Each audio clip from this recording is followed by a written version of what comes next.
gurus out there telling you how to build businesses, and a lot of different noises, I would say. And there's not a lot of people talking about their failures and the lessons that they learned and the way they fell down before they made it to the 2 comma club and 7 figures and 8 figures and 6 figures and all this stuff. So I thought we at the Moneyline Workshop would take what we've learned and put it into 4 concise, short little lessons, and or 4 lessons inside of this one little short training video. And this is just how not to build a 7-figure business, and what we learned on our way to the 2 comma club, kind of like the skint knees that we picked up on the trail. And who this lesson is for is for anyone who's wanting to start or scale a small business that serves clients on any capacity. If you have any kind of service or any kind of coaching or consulting, maybe you're an agency of some kind, maybe you're a consultancy or a private coach, whatever that might be. And if you're someone who wants to control your time and your space freedom, like you get to dictate those things, you're an entrepreneur, you're a freelancer, you're a free bird of any kind that wants control, then that's what this is for. And my business partner and I, Sam, we've gone through the ringer, and hopefully what I'm going to be able to do is help you avoid some frustration in some really simple business lessons that you're just not going to hear anyone else talking about. And they're actually really practical. So here's how not to build a 7-figure business, okay? Lesson number 1, a lack of hyper-specific audience emphasis. What we did is we dabbled in too many industries at one time, and we tried to serve so many different customers, avatars, and so many different possible clients, because you get to that point in your business, or even if you're starting up or whatever, and you're just like, man, I could help them, I could help them, I could help them, or I'll just take whoever I can get, right? And there is a necessary part of that journey, and maybe in the sequence that you're in, to take whoever you can get. But at the same time, you can't stay there. You can't dabble. And if you dabble, like what we did, like we were just like, anyone who needs their phone to ring and their email to ding, that's who we're going to go and serve.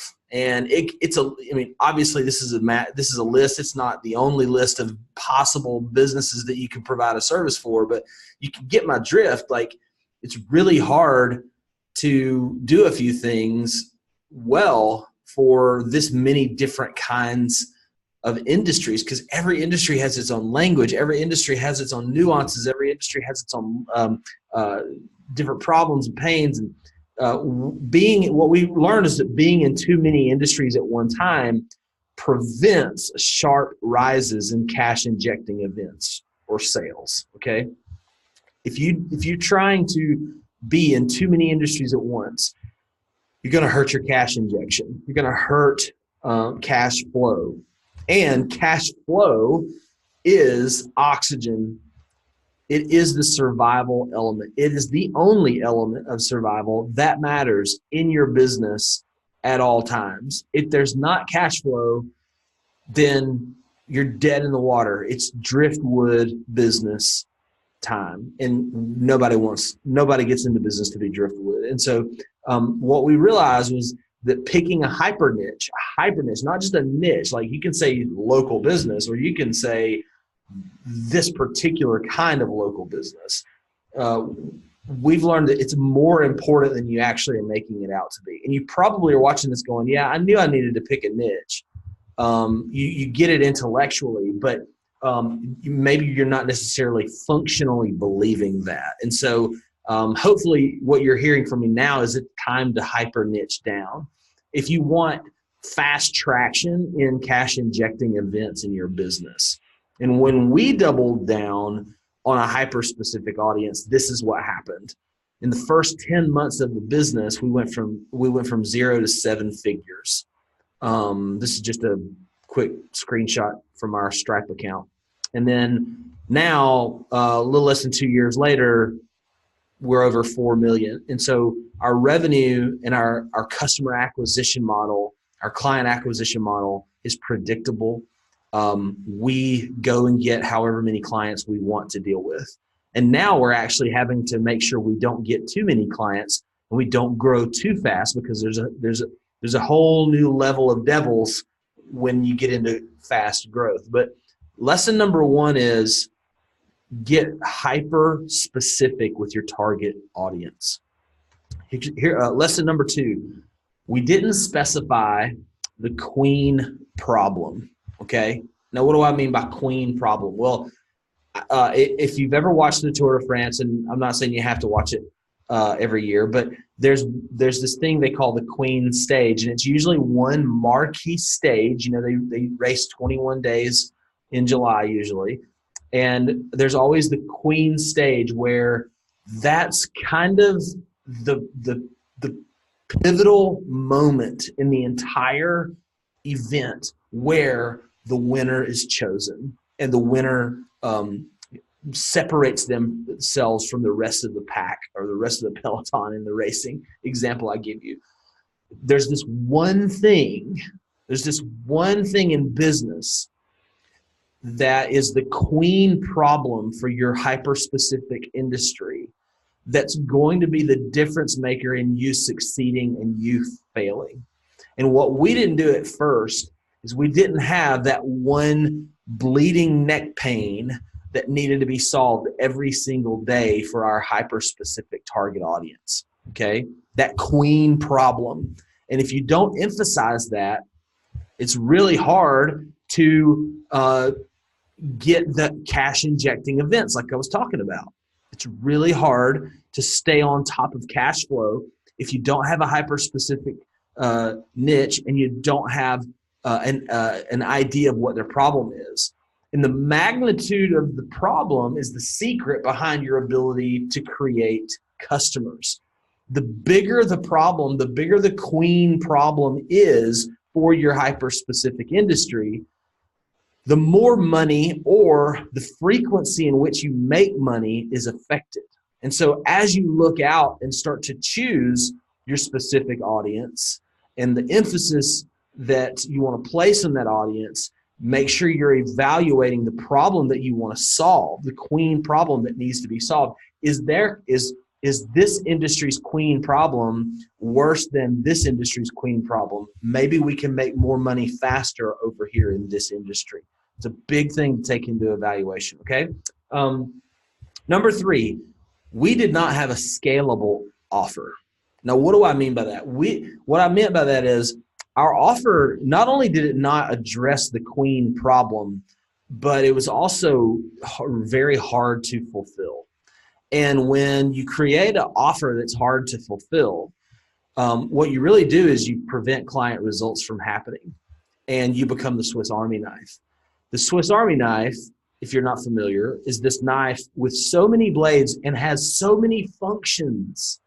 And so I'm an Eagle Scout. Okay, I was in the Boy Scouts. I had Swiss Army knives, and I can tell you right now, I never had one like this. This is a little dramatic that I pulled off of Google Images, but you get my drift. There's so many functions and there's so many possible competencies that this knife has, but you really only can use a few of them practically every day. But you've got all of them, and you try to deploy them, and you try to use all these. And so what we found is that our competencies prevented us from dominating. Because if you're a marketer, or if you're a business owner, or if you're an entrepreneur, you're usually kind of a self-sufficient kind of person. You're just like, hey, I can do that. I can do that. I could do that for them. I could do that for them. I could do that for them. I could do that. I can make money doing that. And what happens is it prevents you from dominating a specific queen problem, a specific hyper niche audience and you don't get traction, again, you prevent cash injecting events from happening. You end up getting frustrated with all of this stuff floating around you like, satellites, but you never become effective. And that's what's most important in a small business or a client-based business. You've got to become the scalpel. You've got to become that one weapon that the surgeon, that the client is always going to reach for when they need to get something done, when they need to solve the queen problem, when they need to extract the cancer from their business, from their life. They go for the scalpel because that's what's most effective. They don't want to dilly-dally with all these other competencies that could or might or have an effect, but you want to go straight to the source and attack the queen problem in a hyper-specific niche and not let your competencies keep you from being effective. So you have to have a scalable, effective offer more than anything. And that's really key. It's kind of like the flux capacitor of the entire business. And we didn't do that at first. We had a very watered down offer, I would say, based on us. It's almost like we knew too much and we could do too much to some extent. And so get an effective, scalable offer. Number 4, and lastly, we didn't back out of the economics. You have to start and reverse engineer around the economics. Our financial goals and our pricing models did not match up. And so we ended up having this off-kilter, showdown between our offer and where we wanted to be in life. And that, my friends, is how you get stuck. You get stuck because, again, you prevent not only do you prevent cash injecting events from happening if you don't have a hyper-specific audience, if you don't have an effective offer, if you don't know what the queen problem is, you get stuck. But then proper pricing has to start with the end in mind. If you don't have your pricing figured out, then you end up working harder and longer hours.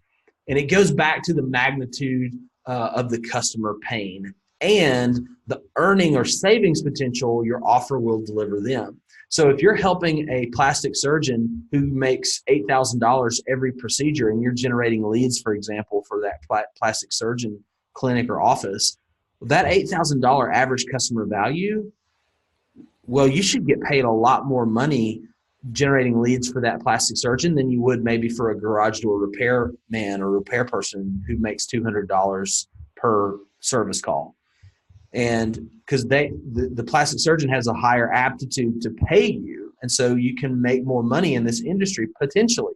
However, this industry may be more scalable. So you've just got to figure out what you want in terms of economics and balance there. And if you ignore these things, then you just get stuck and you stay there. And what stuck looks like is failed business attempts and empty bank accounts, a lack of clarity, slow decision-making, dead-end jobs that didn't fit our desires, having to get side hustles or having to get jobs to pay for your entrepreneurial dreams. And man, that's just terrible and not fun. And it leads getting stuck is, long nights, little sleep, less time with your family, which is a massive priority for a lot of people watching this video.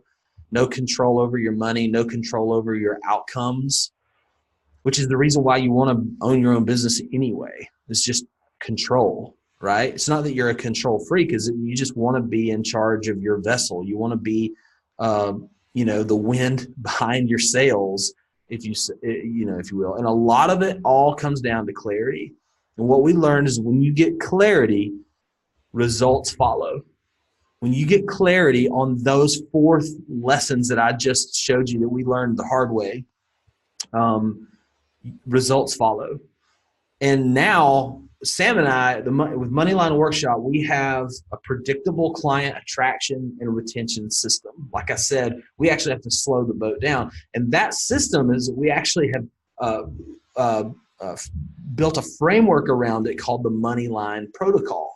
And I want to introduce this to you because I think it's going to be something that you're really interested in, because at the end of the day, it addresses all of the lessons that we learned growing our business that I've already gone over with you. It's your opportunity. The Moneyline Protocol is your opportunity to basically copy our business model that helped us get to the 2 Comma Club in less than 10 months. And you might be wondering, okay, well, what is this Moneyline Protocol? Like, who's it worked for? And we've got a ton of people that it's worked for. A lot of successful representatives of the entrepreneurial race. People who have owned businesses have used the Moneyline Protocol and sold their business. People who are active, Casey Graham, Brian Harris, Aaron Harris here, Jeremy Carter, Grant Baldwin, Hans Day. These are just a few examples. Like Justin, Brian said, just want to say thanks and how much I appreciate you. Very impressed. 3 back-to-back record months. Let's go.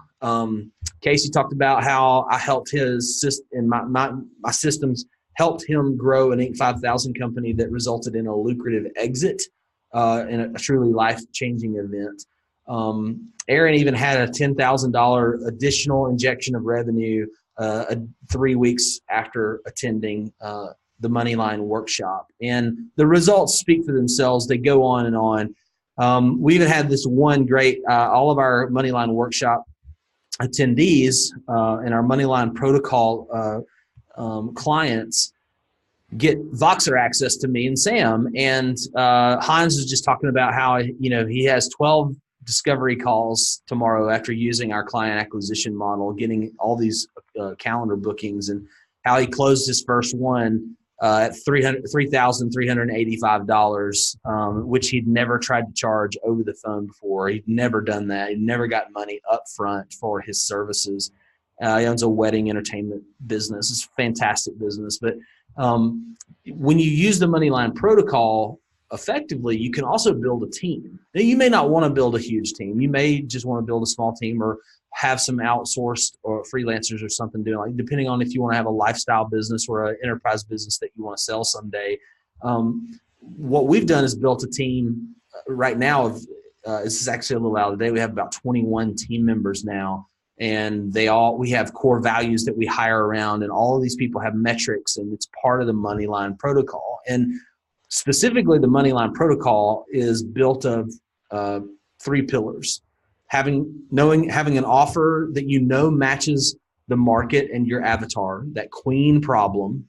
You need a simple acquisition funnel to attract the attention of your leads, of your market, and generate leads. And you need a rock solid sales conversion script that injects cash into your business. And so the Moneyline Protocol takes all 4 of those lessons that I walked you through, and it creates a framework with those around these 3 pillars, so that you never have to worry about the predictability in your business again, and so that you can have fun with your life and have more time with your family, go on awesome trips like me and Sam and our families go on together, get the car if you want to, whatever it means for you to have breakthrough and freedom. You can take advantage of that whenever you want to. And that's been a fantastic perk of being an entrepreneur using the Moneyline Protocol. And I would say that if you're someone who's not sure who your customer avatar is, you're not sure how to create a world-class offer that protects profitability and time, you're not sure how to run a funnel to get clients predictably, that's who the Moneyline Protocol is for. Now, here's what the Moneyline Protocol is not. It's not a course. It's not complicated funnel technology. It's not what you learned in college. It's not another guru platform, okay, that's telling you to hustle. This is a personal, high-touch protocol that ensures you don't get a cookie-cutter solution, where we spend time with you, personal coaching, month in, month out. It's not just a one-day workshop. We have 6 to 12 months of extended coaching that we do with you to make sure you get results. Part of our recipe is to get fast results out of the gate. And that's why we want to invite you to book a call with us to qualify you if you are interested in the Moneyline Protocol. We want to make sure you get your hands on this if it's something that you desire. We do keep a close tab on how many people we let in because, like I said, it's a high-touch program. You get full access to Sam and myself, and we can't do that for 1 million people. As a matter of fact, we're not in this to go get 1,000 customers. It's not about 1 million clients to us. This is very much a sandbox, a passion play. This business called the Moneyline Workshop is very much our fun, favorite thing to do because we're teaching entrepreneurs. We love providing information that gives other entrepreneurs a shortcut. So go to moneylineworkshop.com/workshop call and book a call with me and Sam, and let's talk to you. It'll be a 15 to 20-minute conversation. If we think you're a good fit and if you think we're a good fit for your business, we'll invite you to enroll in the Moneyline Workshop program, and we'll get you taken care of. Okay, so go, depending on where you're watching this, click below or go to moneylineworkshop.com/workshop call. Also, just ask any questions in the comments. If you see a comment section, ask questions. I'll be happy to answer them as long as they are relevant to the content in this training. So hope this was helpful. Please book a phone call with us. Let's get you applied and see if you qualify for the Moneyline Workshop. And what we want to do is help you make more money faster. Okay? We'll talk to you soon. See ya.